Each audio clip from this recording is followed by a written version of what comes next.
Halo guys, kembali lagi dengan gue Panda di acara Alur Cerita Film.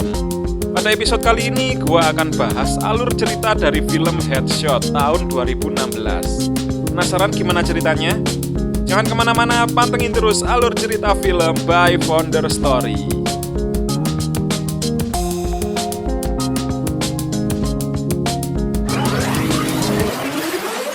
Cerita dimulai dengan menampilkan latar di dalam penjara.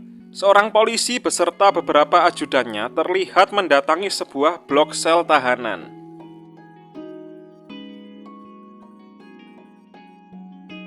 Tahanan tersebut bernama Lee, seorang bos teroris misterius.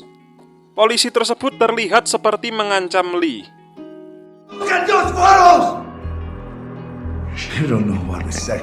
Tanpa diketahui oleh polisi tersebut, seluruh napi yang ada di situ ternyata adalah anak buahnya Lee. Salah satu napi yang bertugas mengepel lantai saat itu sudah bersiap untuk menghabisi mereka dengan mengambil sebilah pisau yang dia sembunyikan di dalam kaleng pelnya. Satu napi versus beberapa polisi.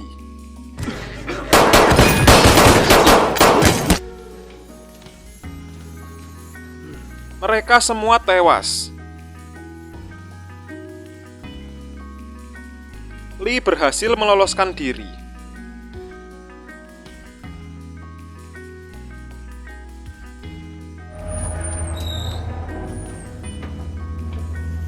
Lee lalu membebaskan semua anak buahnya dan membekali mereka semua senjata.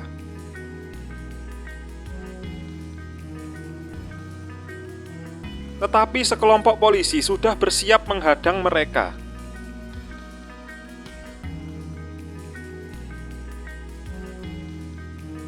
Lee sengaja bersembunyi dengan maksud biar anak buahnya saja yang menyelesaikan semuanya.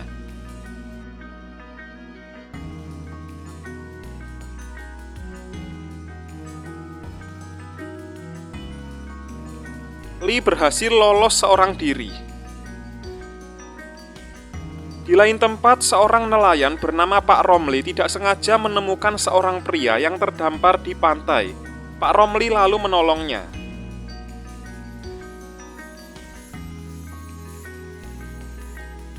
Kita dibawa di waktu 2 bulan kemudian. Seorang dokter asal Jakarta bernama Aileen telah ditugaskan selama beberapa waktu di rumah sakit daerah tersebut. Pria yang terdampar tadi sedang koma, dan selama ini Aileen yang setia merawatnya.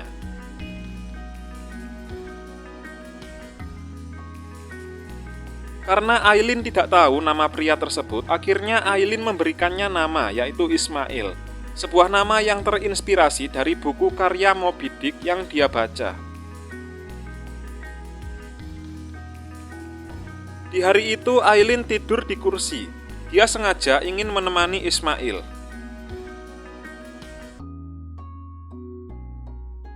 Di hari itu juga Ismail tersadar dari komanya.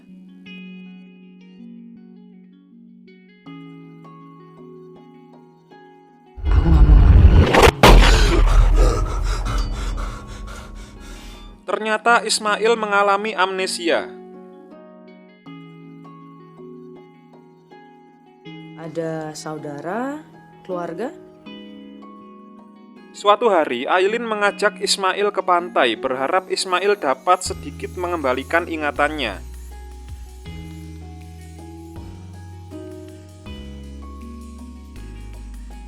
Aileen juga memperkenalkan Ismail kepada Pak Romli, seseorang yang telah menemukannya waktu terdampar di pantai.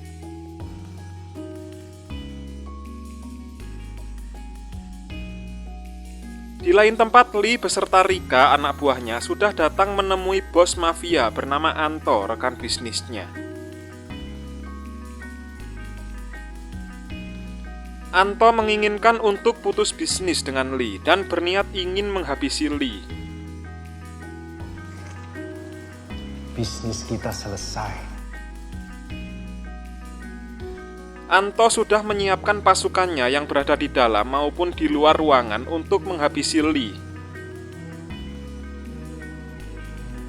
Lo pikir buat apa gua kumpulin orang-orang? Lee ternyata tidak hanya datang bersama Rika. Dia juga membawa anak buahnya yang lain, yaitu Besi, Tejo, dan Tano yang berada di luar. Besi yang bersenjatakan tongkat besi miliknya telah selesai membereskan anak buah Anto yang berada di luar.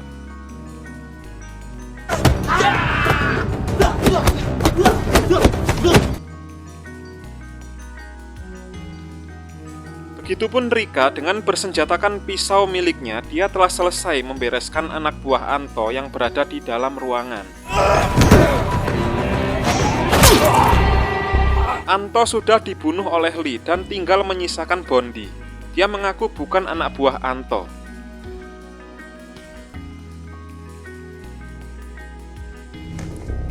He's not my boss. Karena takut dibunuh oleh Lee, Bondi lalu memberikan sebuah informasi bahwa seseorang yang diketahui dekat dengan Lee ditemukan selamat setelah terdampar di pantai. Orang ini dekat banget sama lo. Lee menembak daun telinga Bondi dan menyuruhnya pergi ke rumah sakit untuk mengecek siapa orang terdampar tersebut.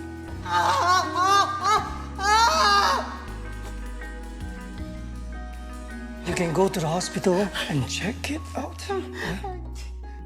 Bondi sudah berada di rumah sakit untuk mengobati telinganya sekaligus menginterogasi Aileen.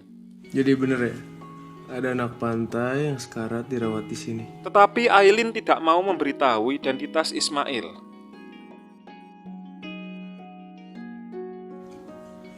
Lu punya informasi ya?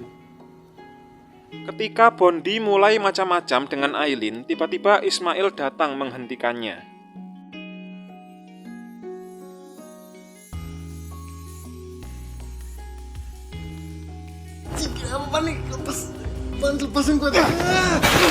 Bondi lalu memukul kepala Ismail dengan botol.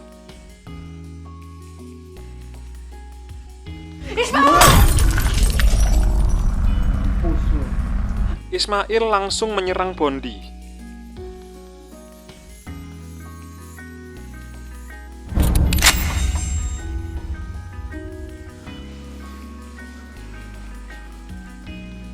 Tugas Aileen di rumah sakit tersebut telah selesai dan kini dia harus kembali ke Jakarta. Aileen mengajak Ismail pergi ke Jakarta karena dia khawatir jika Ismail tetap berada di situ, sesuatu yang buruk akan terjadi padanya. Kalau kamu tinggal di sini, sesuatu yang bahaya bakal ngejar kamu lagi. Tetapi Ismail masih ingin mencari tahu siapa dia sebenarnya. Gue harus cari tahu siapa aku sebenarnya. Untuk jaga-jaga, Aileen memberikan Ismail sebuah ponsel. Cuman ada satu nomor di situ. Ismail dan Aileen sudah berada di halte. Keberadaan mereka ternyata sudah dipantau oleh Tejo, Tano, dan Bondi. Ini dia nih. Karena pandangan mereka terhalang oleh angkot yang berhenti di depannya, mereka mengira Ismail ikut pergi bersama Aileen ke Jakarta.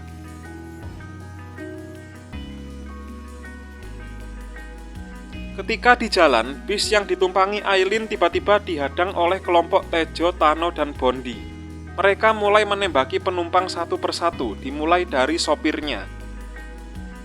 Aileen dengan segera menelpon Ismail. Halo? Aileen tidak sempat berkata minta tolong karena Tejo dan Tano mulai menembaki seluruh penumpang hingga suara tembakan tersebut terdengar sampai ke telinga Ismail.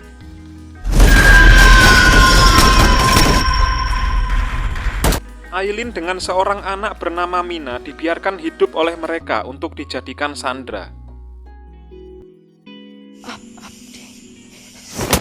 Guys, tunggu. Ismail dan Pak Romli sudah tiba naik motor. Ismail tidak menemukan Aileen di dalam bis.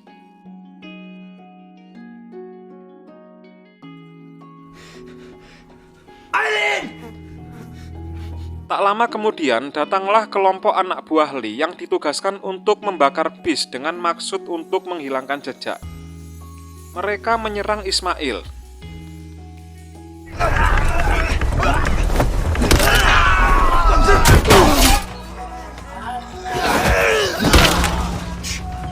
Ismail berhasil menghabisi mereka, tapi Pak Romli tewas ditembak oleh salah satu dari mereka.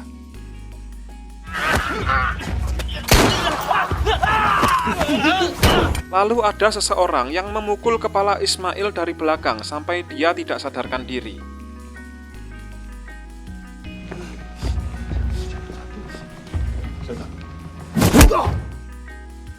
Aileen dan Mina dibawa ke markas Lee.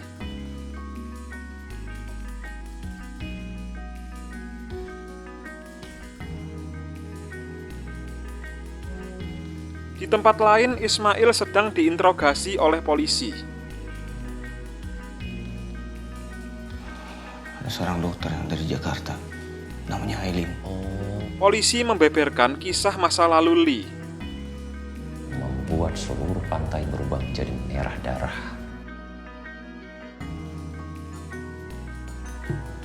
Anak-anak mulai menghilang. Ismail masih belum ingat apapun kalau Lee sebenarnya adalah mantan bosnya. Apa semua hubungannya sama saya? Lalu ditunjukkanlah foto Lee sedang bersama Ismail. Ismail terkejut dan masih belum mengingat apapun.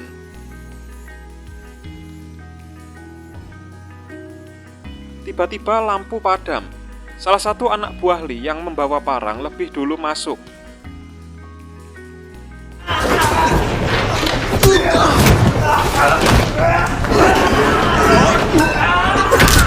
Ismail berhasil membunuhnya.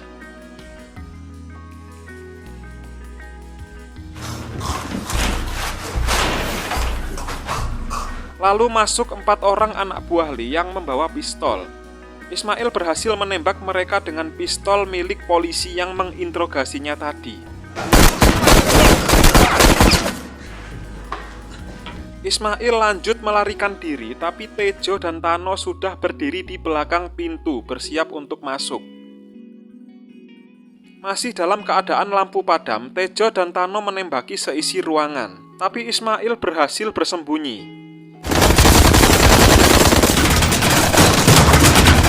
Tejo menyuruh Tano untuk menyalakan lampu, dan sekarang Tejo versus Ismail.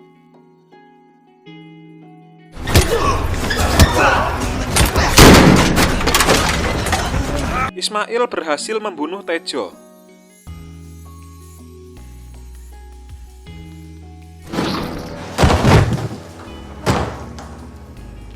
Lalu sekarang Ismail versus Tano.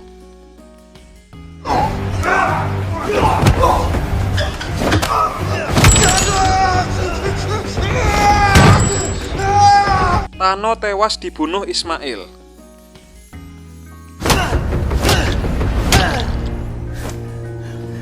Ismail kini sudah sadar akan ingatannya.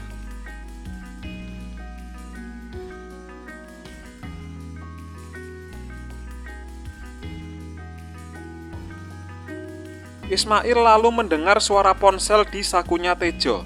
Dia mengangkatnya. Ternyata Lee yang menelpon.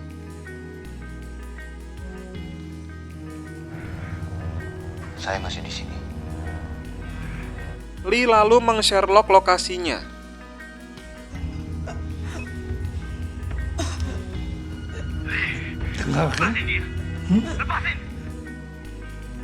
Ismail segera datang menuju lokasi.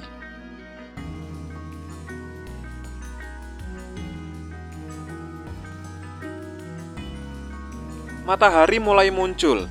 Ismail kehausan. Langkahnya terhenti di sebuah sumur, tapi sumur itu kering.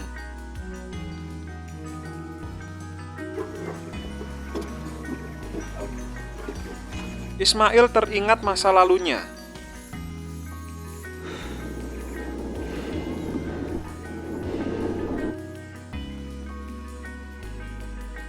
Tiba-tiba besi muncul. Semua kenangan di tempat sialan itu. Setelah bercerita sedikit tentang masa kecil mereka, besi melemparkan botol minum untuk Ismail yang kehausan. Besi memberi kesempatan Ismail untuk mundur, tapi Ismail tetap ingin menyelamatkan Aileen. Karena dokter itu. Dan sekarang Ismail versus besi yang bersenjatakan tongkat besinya.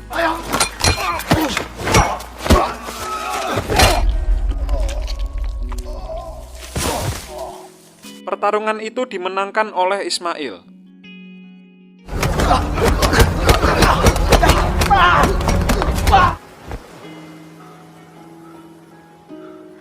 Sekarang Ismail versus Rika yang bersenjatakan pisau miliknya.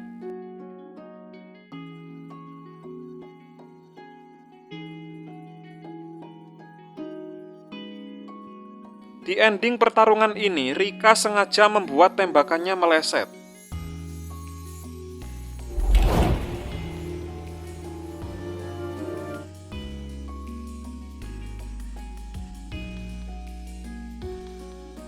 Rika terbunuh dengan pisau yang dilemparkan Ismail.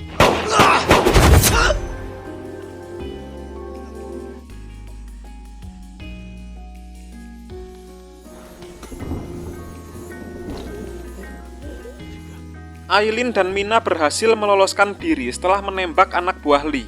Dan kini Aileen yang bersenjatakan pisau mencoba keluar dari markas Lee.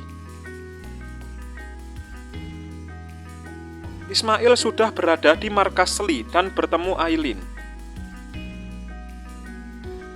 Tiba-tiba Lee datang menyerang Ismail. Lee menendang Ismail ke arena yang lebih luas.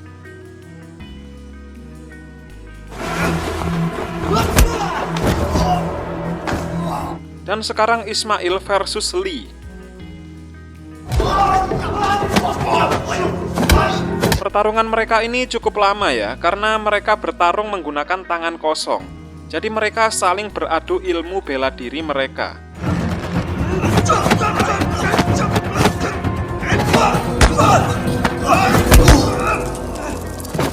Di ending pertarungan mereka, Ismail berhasil menancapkan tubuh Lee ke dahan pohon yang runcing.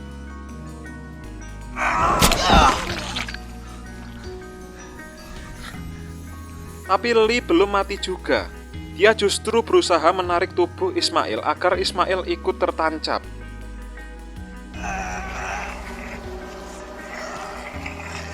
Tanpa diduga, Aileen yang tadinya pingsan, sekarang dia datang menarik tubuh Ismail.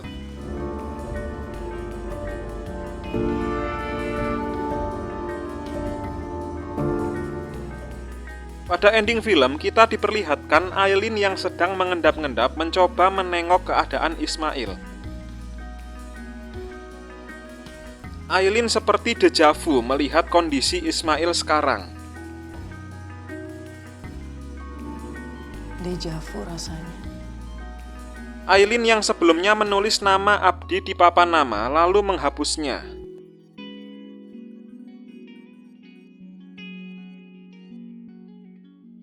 Ismail akhirnya sadar dan menyuruh Aileen menulis nama Ismail di papan nama tersebut. Tulis aja. Ismail.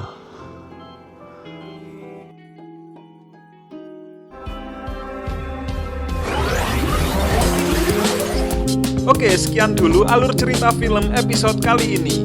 Jangan lupa untuk like, comment, share, dan subscribe.